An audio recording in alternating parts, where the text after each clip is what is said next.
In this session, I will be talking about the topic Premenstrual Syndrome. I'm Dr. Catherine Akinshipe, a Senior Registrar in the Department of Obstetrics and Gynecology, Obafemi Awolowo University Teaching Hospital, Ile-Ife. And at the end of this topic, I expect you to know that premenstrual syndrome is a common clinical condition, to identify the risk factors, etiologies, and theories of premenstrual syndrome, how to make diagnosis of premenstrual syndrome, and how to differentiate it from the severe form, which is premenstrual dysphoric disorder, and the treatment options for premenstrual syndrome.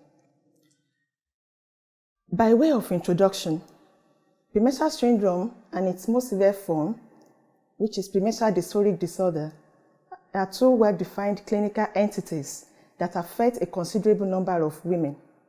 And majority of women of reproductive age group experience either physical or emotional symptoms before the onset of their menses. And some of these women are so severely affected that it interferes with their mental health, interpersonal relationships, and studies. And in so many people, it has actually caused so many marital disharmony. Because as an evolutionary benefit of a period of ovulation, in which because of some of the hormones that are being released, there are some social behaviors that actually encourage more frequent sexual intercourse. However, in patients that actually exhibit some of these symptoms, which is this constellation of these symptoms, they tend to be less receptive and aggressive, thereby reducing this effect. The historical perspective, before 1931, there are so many myths and cultures have taught about they have taught about these symptoms which actually occurs around the period of menses. However, in 1931, Robert Frank in the United States actually discussed the premenstrual tension in 15 cases that were seen.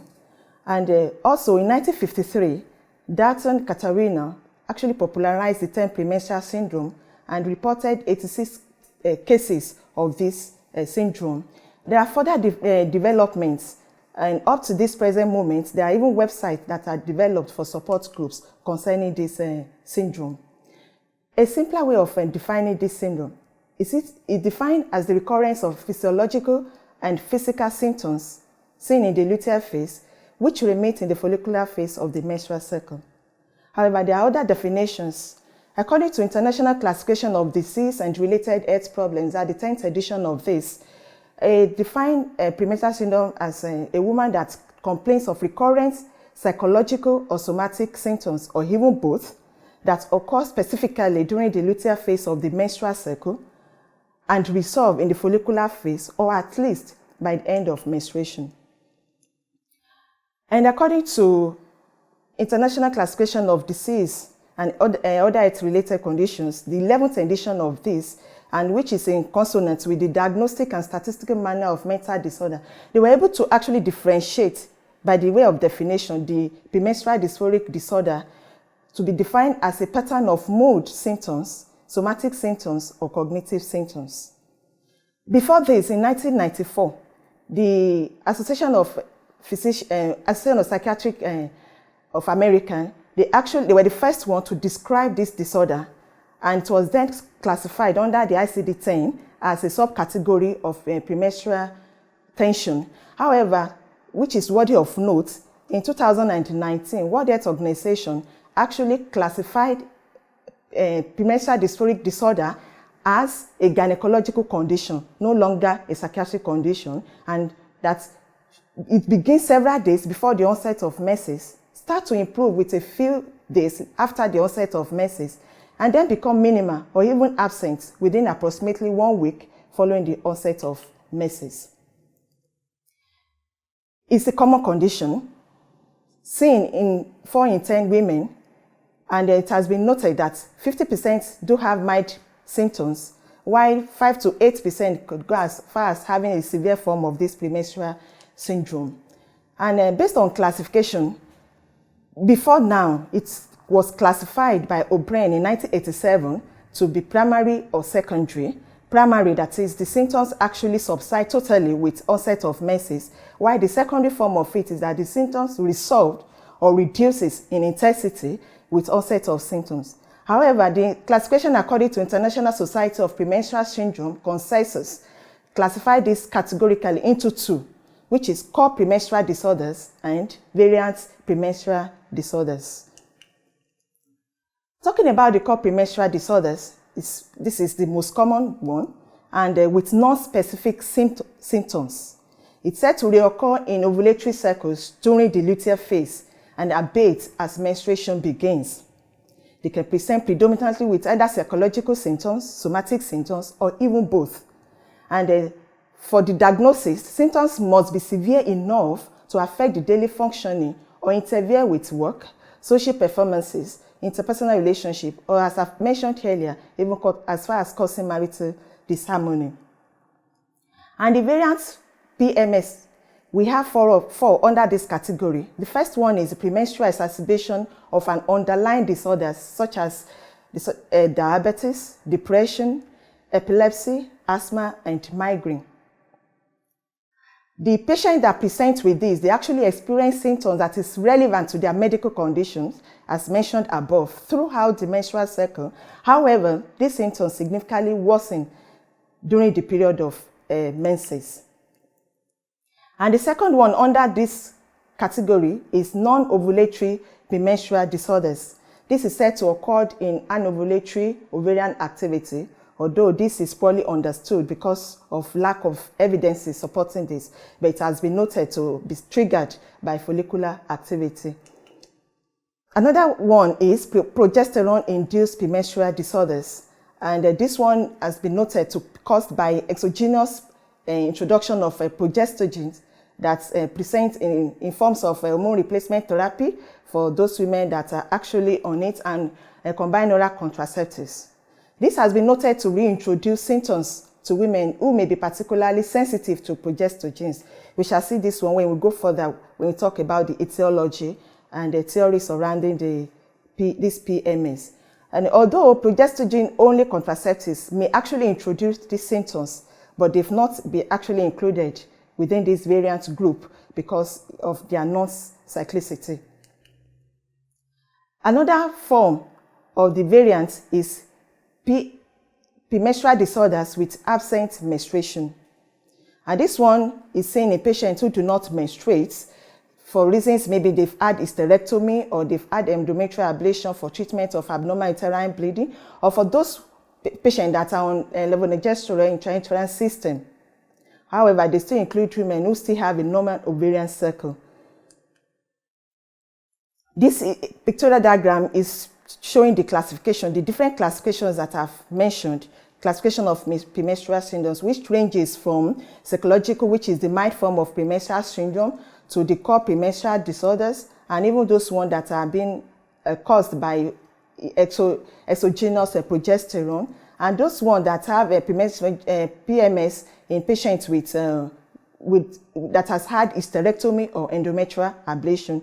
If you look at it very well, we'll see that the second row will be able to see the effect of these symptoms on the functionality of this patient. And it has been shown that in patients with core premenstrual syndrome, there's a great effect on the quality of life around the period of around the luteal phase, which actually abates with onset of menses, as compared to other form of it that has been shown. In terms of etiology, the etiology of premenstrual syndrome remains uncertain because so many theories have been populated. However, there is currently two theories are actually being predominated because they are actually interlinked. And this theory actually revolves around the ovarian hormone cycle, which is reinforced by the absence of premenstrual syndrome prior to puberty, during pregnancy, and even after the menopause. And which this actually is being in support of these current theories that has been propagated. And the first of it is the sensitivity of progesterone to progestogens and even their metabolites. It has been noted in patients with PMS that the serum concentration of these hormones, estrogens and progesterone, that are produced during the menstrual cycle, they are the same in those with PMS and even those without the PMS. However, then it was noted that it was not the concentration or the quantity of these hormones that actually cause the effect of PMS. However, there's increased sensitivity to these hormones by the receptors in patients that actually present with PMS. And like I said earlier, that the two theories, which is sensitivity to progesterone and progestogens, and even the second theory, which is talking about the neurotransmitters, they are interlinked. Because in patients with, during this serum concentration of progesterone, the GABA levels, that's gamma aminobutyric acid levels, they are modulated by progesterone and its metabolites, which is allopregnanolone. They actually decrease the effect of GABA, which acts to inhibit excitatory activities in the central nervous system, thereby nullifying the effect of this GABA. And they have to cause mood altering effects with their sedative effects. And the neurotransmitters that have been mentioned, serotonin, GABA, adrenergic, and so many of them, but worthy of note is serotonin receptors are responsive to estrogen and progesterone. We all know that serotonin plays a substantial role in regulating mood, sleep, sexual activity, appetite, cognitive ability, and the like. However, in these patients who present with PMS or who exhibit symptoms of PMS, they have reduced level of serotonin in their blood, as shown by the decreased level of platelet uptake and blood levels decrease during this luteal phase, and thereby having the exhibition of this depressive mood and sleep abnormality during these symptoms. So many risk factors have been mentioned in relation to PMS. The reports of risk factors, they have been so inconsistent and contradictory. But it's worthy to know that there's no racial difference when we talk of PMS. The greater symptom severity was associated with patients that has comorbidities like endometriosis, diabetes, asthma, and the like. And that the symptom severity not associated with even educational status, marital status, strenuous exercise occurrence, and smoking history. However, that's nulliparity, early age at menarche, high caffeine intake, excess alcohol consumption, stress, anxiety, history of depression, high body mass index have been implicated. Symptoms. PMS presents with variety of symptoms. Like we said, that the core type is they have non-specific symptoms, and the symptoms are classified under psychological, behavioral, and physical symptoms. The example of psychological symptoms are irritability, mood swings, depressed mood, feeling out of control as a result of decreased level of this neurotransmitter that has been mentioned, and the effects, the hypersensitivity effect of progesterone in patients that are affected. And also behavioral symptoms include aggressiveness, reduced cognitive abilities, forgetfulness, and even as far as reduced concentration. The physical symptoms include fatigue, headaches, breast tenderness, bloating, pelvic pain, joint pain, appetite changes.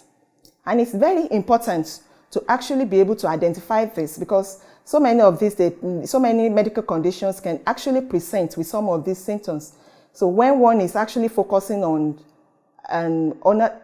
another symptoms, whereas the major affectation is as a result of premenstrual syndrome. So it's highly important to be able to make an appropriate diagnosis when all these symptoms present.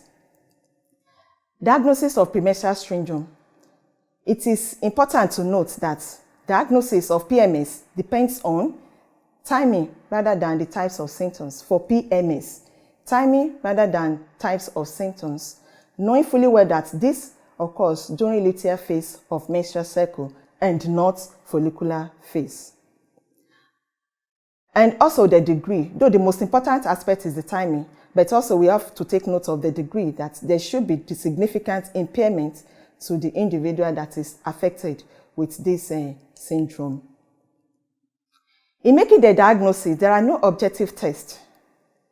However, use of prospectively completed symptoms charts is essential, and a medical history with complete physical and gynecological examinations are very important for arriving at our diagnosis.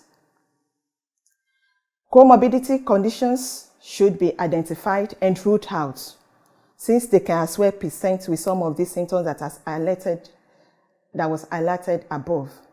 And these conditions include dysmenorrhea, endometriosis, thyroid disorder, migraine, chronic fatigue syndrome, irritable bowel syndrome, etc.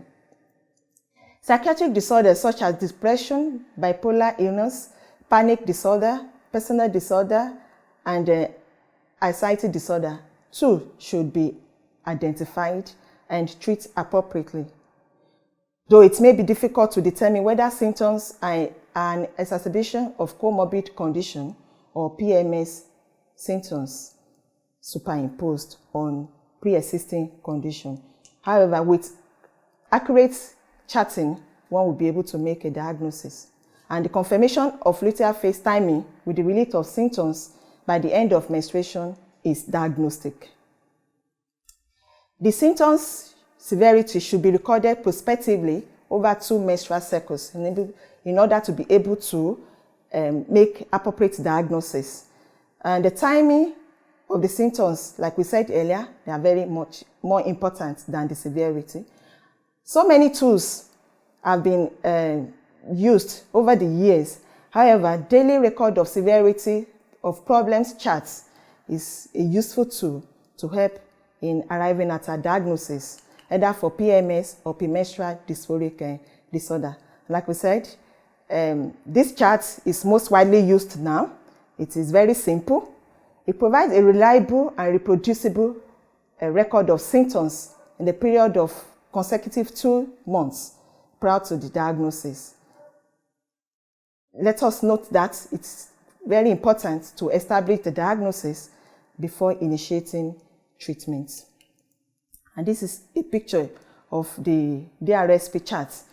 Going through this chart, we'll see that the first column talks about the different symptoms that one can exhibit, either the somatic symptoms, the psychological symptoms, the behavioral symptoms. And the other part of the chart that's marked with X move from day 1 of the menstrual cycle to even to the last day of the menstrual cycle. And as we know, the menstrual cycle has 2 phases, the follicular phase and the menstrual phase. So the chart actually starts with from day 1, and the symptoms will be charted against the days, and each day marked with S. If we look critically at this chart, we'll see that the symptoms in half of the months of the menstrual cycle are prior to ovulation, there is no exhibition of any of these symptoms. And the other part of it, where we have most of the symptoms are noted to be very close to the period of menses, that is during the luteal phase. Knowing here, if we look critically, we'll see the affectation or functional affectation, impairment in functional activity of the person concerned. And this is a typical chart which has helped and is helping in making diagnosis of PMS. Further on this diagnosis, according to American College of Obstetrician and Gynecology, in consonance with Diagnostic and Statistical Manual for Mental Disorders, the criteria for premenstrual syndrome goes thus that there should not be any related organic lesion in order to make the diagnosis accurately, that at least one of the somatic symptoms must be experienced during the 5 days before menses and relieved with menses, and that the symptoms should be confirmed by 2 cycles of prospective reports, that we are not using a single report or a single menstrual cycle to make a diagnosis. It has to be 2 prospective reports, and that the symptoms cause identifiable impairments in the patient's functioning, and also that the symptom-free period during the rest of the cycle. So with this, we'll be able to arrive at a diagnosis of PMS that has to be one symptom and that occurs during luteal phase with a symptoms-free period after menses, period after menses, and that the symptoms relieved with onset of menses. However, the diagnostic criteria for PMDD, premenstrual dysphoric disorder, according to Diagnostic and Statistical Manual, the 5th edition of it, so that symptoms must really occur in the luteal phase, just like what we have in PMS. However, at least 5 out of 11 stipulated symptoms, one of which must include most symptoms, must be present, as against what we have in PMS, in which we have just only one symptom to make a diagnosis. That the same physical symptoms, regardless of the number, are counted as a single symptom. And also that symptoms must be severe enough to destroy daily functioning and not simply be an exacerbation of another physical or mental disorders. So with this, we'll be able to see both the similarity and the differences in arriving at a diagnosis of PMS and PMDD. So talking about the diagnostic criteria for the PMDD, so one or more of the following symptoms must be present. One or more of the following. One, there should be marked affective liability. That is either mood swings, or the patient is one is suddenly sad or tearful. There will be increased sensitivity to rejection around this period. The marked irritability or anger or increased interpersonal conflicts. One should watch out. Marked depressed mood, feelings of hopelessness or self-depreciating thoughts. Marked anxiety, tension, and/or feelings of being keyed up or on edge. One actually have to watch out. One or more of the following must be added to make a total of 5 symptoms. Like we said earlier, 5 out of 11 symptoms make the diagnosis. Decreased interest in usual activities, subjective difficulty in concentration, lethargy, easy fatigability or marked lack of energy, marked change in appetite, overeating, or even specific feed cravings. And the other part of the symptoms, hypersomnia or insomnia, which is sleep disorder, a sense of being overwhelmed or out of control, then physical symptoms such as breast tenderness or swelling, joint or muscle pain, sensation of bloating or weight gain may also be present.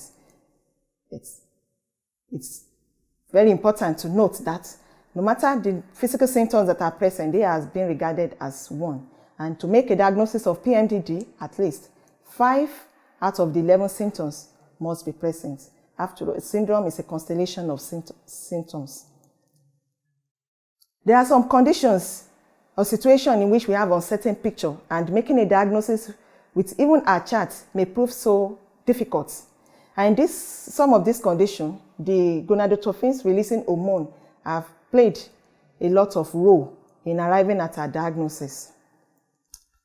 And if patients, in this patient that is, whoever is being, this one is being used on, the hormone is being used, if the symptoms are being eradicated, it is likely that the patient, the so-called patient, will benefit from oophorectomy. Management of PMS. In management of this syndrome, accurate diagnosis is very key and is the first step. And support, education, symptom charting like we've talked earlier, lifestyle modification and dietary modification are very helpful. And numerous non-pharmacological approaches have been advocated and they've proved so effective over the years. However, in severe cases, pharmacological approach can be entertained as far as surgical approach. Who can manage? This syndrome can be managed by a gynecologist with simple measures, which include combined oral contraceptives, some tablets like tapiridoxine, vitamin B6, and SSRIs, selective serotonin receptor inhibitors. And in case all these simple measures failed, the multidisciplinary approach can be entertained, which include a general psychologist, gynecologists with special interest in premenstrual syndrome, dietitian, and mental health professionals. And the options of management for this include complementary therapies, cognitive behavioral therapy, pharmacological, which could be hormonal and non-hormonal, and surgical, hysterectomy and bilateral oophorectomy, plus or minus hormone replacement therapy. Using the complementary therapies, the examples of this actually include some form of exercises, intakes of calcium and vitamins like vitamin D, physiotherapies like reflexology, consumption of saturated fatty acid, as in evening primrose, acupuncture, and the like. Though there are limited evidence to the use of this, but they've been noted over the years to be effective. And when some of these are being used, one should be careful. For example, in the use of St. John Watts, which could be used for this, this should not be used concurrently with SSRIs because of the side effects, and they can actually render some low-dose combined hormonal contraceptives ineffective. So one should take note of these reactions when it's being used. Also, cognitive behavioral therapy. There's a role for CBT and even other psychological counseling techniques in management of PMS and even PMDD. And of course, it should be considered routinely as a treatment option in PMS, especially in severe forms of it. And evidences have demonstrated significant reduction in depression, anxiety, and even behavioral problems that are seen in patients that have presented with this condition. However, it should be noted that if CBT proves successful, there is no need for pharmacotherapy in such patients. The hormonal drugs that can be used. And the aim of these hormonal drugs is to suppress ovulation, because with ovulation there is production of progesterone, which has been implicated in its etiology. And so in suppressing ovulation, combined oral contraceptives can be used. And the drospirenone containing COC has been noted to be very effective, and of course should even be considered as the first line when you talk of hormonal therapy, because of the anti-mineralocorticoid and anti-androgen aspect of these drugs. And it has made it more relevant when it's being compared to the second generation pills, which are the levonorgestrel or the norethistérone, which have been found to regenerate PMS type symptoms in whoever is using them. And it's advisable that COC should be used continuously rather than using it in phases, in cyclical. It's very important to note that there's no benefit of progesterone, pessary or suppository, or even depot injections when in the management of PMS. There have been so many studies that have been done and reviewed to show the effectiveness of COCP, and especially the drospirenone for treatment of premenstrual syndrome. And this is a concrete review and that was done. And this actually showed that it was used for a period of 3 months and showed that there was a reduction in the severity of symptoms for those with PMDD and even PMS in those people that used them. And this is in support of the continuous use of it as compared to the cyclical use in terms of effect on mood, headache, and pelvic pain. Another group under this hormonal is percutaneous estradiol combined with cyclical progesterone. This one too has been shown to be effective in the management of both physical and psychological symptoms of severe PMS. Though the lowest possible dose of progesterone or progestogen is recommended, and that this is just to minimize the progestogenic side effects of this drug. And like we said, if with the use of the estradiol, there's a need for the cyclical use of vaginal progesterone or long-term progestogen, and this is just in prevention of endometrial hyperplasia that could arise due to the use of estrogens. Another drugs, this is anti-androgen that can be used, is danazol, and it has been showed to be effective for most symptoms of PMS when it's being used as 200 milligrams twice daily. Treatments in luteal phase is effective for breast and tenderness, and though there are side effects which include significant masculinization and reduction of libido, however, its use during luteal phase has been associated with reduction in some of these side effects. So it's advisable to be used during luteal phase. Also, the use of gonadotropin releasing hormone analogs, though this one is not recommended routinely to be used. However, there's a proven benefit of its use for moderate to severe cases of PMS. Though if this one is going to be used for a longer period, like over 6 months, more than 6 months, there's a need for add-back therapy, which could be in form of continuous combined hormone replacement therapy or tibolone to prevent the postmenopausal side effect of it. And also, there will be a need for measurement of bone marrow density with the dual energy X-ray absorptiometry to measure the bone marrow density. Also, the hormones can be used as a test of cure when it's being used for considering in patient that is being considered for hysterectomy and bilateral salpingo-oophorectomy for severe symptoms. The non-hormonal treatment forms include the SSRIs, that's selective serotonin receptor inhibitors, and this one is said to be one of the first-line pharmaceutical options in the management of severe PMS. And it appears to be effective for both physical and psychological symptoms because it has been used over the years. Though the exact mode of action is unknown when you talk of PMS, but we know that both estrogen and progesterones, they have ability to regulate the number of serotonin receptors. Thereby, its use has actually improved the mood symptoms in patients with PMS. And it's been recommended to be used during luteal phase, and continuous dosing is also recommended.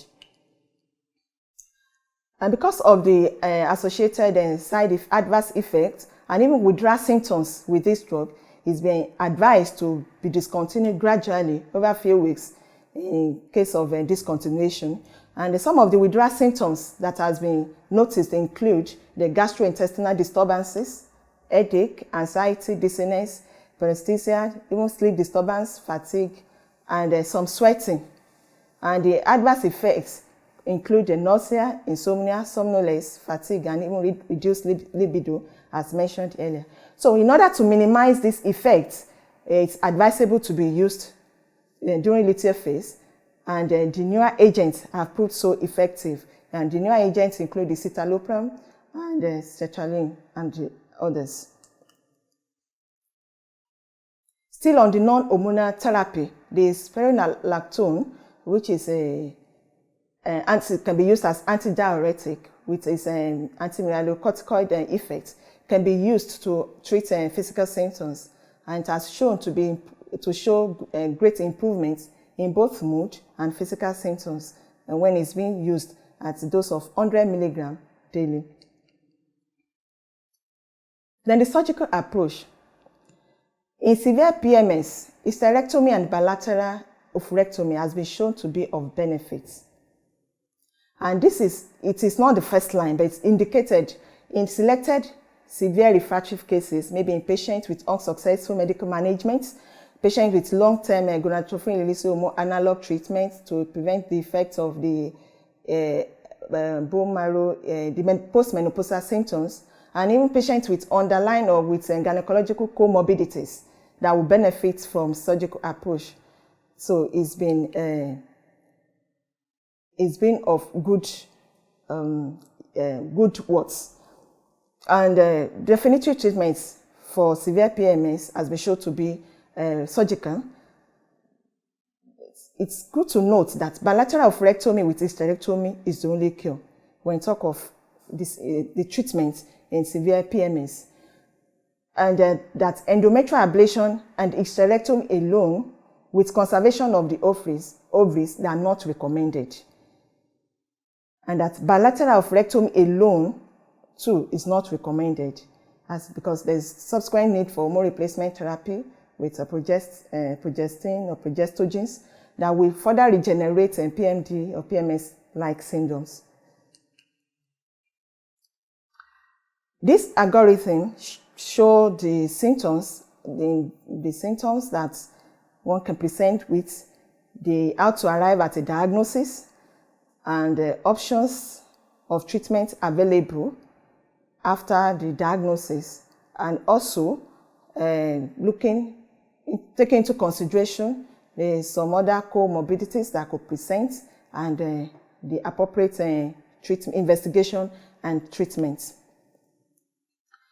And this table shows the different complementary therapies that have been used over the years and the benefits shown with their usage. And it has been noted that so many of these complementary therapies, though there may be a limited evidence to their use, but they've been noted to have a great, or to have shown a great effect or influence in the management of PMS.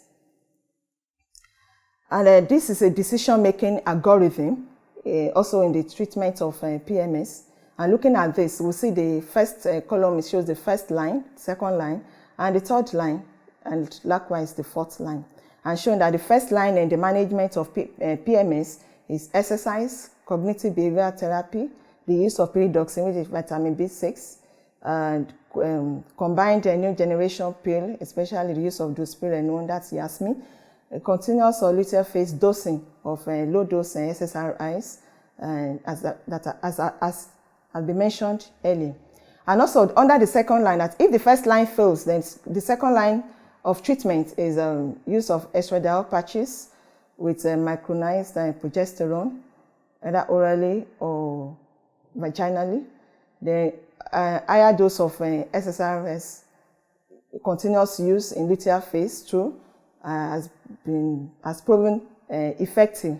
However, if it fails, then the third line of treatment, the use of gonadotropin hormone analogs with add-back therapy, which could be in form of tibolone or hormone replacement therapy, has been advocated.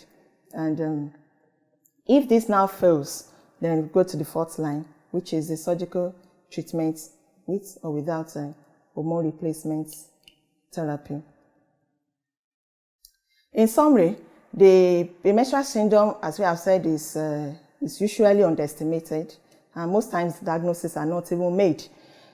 Daily record of severity of problems is a useful tool to arrive at a diagnosis and even to differentiate it from the severe form, which is the PMDD. And a symptoms diary should be used for at least 2 cycles consecutively before making a diagnosis. And after making a diagnosis, the multidisciplinary team should be involved in its management. And that's been noted that lifestyle changes, diet, exercise, and even complementary therapies should be considered in its management. Also knowing that SSRI may be used as first-line treatment for severe form, and drospirenone combined oral contraceptives has been shown to be very effective when given continuously. Also, calcium supplementation has been noted to improve some of these symptoms, and that gonadotropin hormone analog and surgical approach as last line of treatment if other fails. In conclusion, premenstrual syndrome is a common clinical condition that has been noted to have a lot of effects on human mental and interpersonal relationships. Accurate diagnosis and appropriate treatment is highly imperative to reduce the significant impairment that's been associated with this condition. Thank you. And these are my references. At the end of this, there are some questions that have been attached, because I know that this topic would have stimulated some some thoughts and discussion. These questions are attached so that we'll be able to be a practice and to know how much we've gained during the course of this presentation. Thank you.